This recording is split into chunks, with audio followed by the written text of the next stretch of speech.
আরে বাবা কি শীত পড়ছে রে। কি রে, তুই এখনো গোসল করস নাই? না। তুইও গোসল করস না? না। বেলা বাজে কয়টা? বেলা বাজে 10টা, এখনো গোসল করস নাই কে? ভয় করে? সামনে আয়, এটা সময় ছিল জানিস। রৌরবাল সেই আগের বকবকানি। ভোর 5টার দিকে উঠে গোসল করতাম, ভোর 5টার দিকে।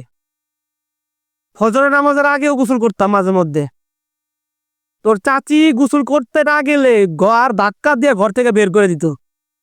এই ঠান্ডা কনকনা শীতে 5 ডিগ্রি বাংলাদেশে জীবনে কোনোদিন পড়ে নাই। আমাদের আমলে যেরকম শীত পড়ছিল, ওই 5 ডিগ্রি জলের মধ্যে আমি একা পুকুর পাড়ে যায় গোসল করতাম।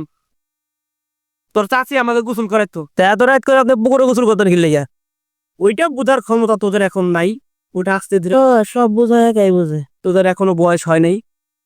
কিন্তু তোরা যে 10টা বাজে এখনো গোসল করস নাই শীতে, কনকনা শীতের মধ্যে, সেটা দেখে আমি হতবাক হইতাছি। কারণ তোদের মতো বয়সে আমি যেরকম গোসল করতাম ততবা তোরা পানিও খাস নাই। কয় নম্বর চাপা? চাপা আমি মারি না। আবার বেসে যারা আছে তাদের জিজ্ঞাসা করে দেখ যে আমার দাদা কিরকম গোসল করত। আমি প্রতিদিন শীতের সময় 4 থেকে 5 বার গোসল করতাম। তোর চাচি আমার গোসল করাইতো। আর তোরা একবার গোসল করতে ভয় পাস, তাও সপ্তাহে। আচ্ছা, আমার মাথায় ধরেন না, চাষি কি লেগে আপনার গোসল করাইতো? এখন বয়স হয়ে গেছে, এর লেগে গোসল টুসল করা একটু বাদ দিছি। তাছাড়া তখন মতো বয়সে মতো 4-5 বার গোসল করতাম। তাই আপনি গোসল করেন না কি লেগে 7 দিন ধরে? এখন একটু হালকা পাতলা শীত লাগে, কারণ বয়স হয়ে গেছে তো, এর কারণে। ওটা কোনো সমস্যা নেই।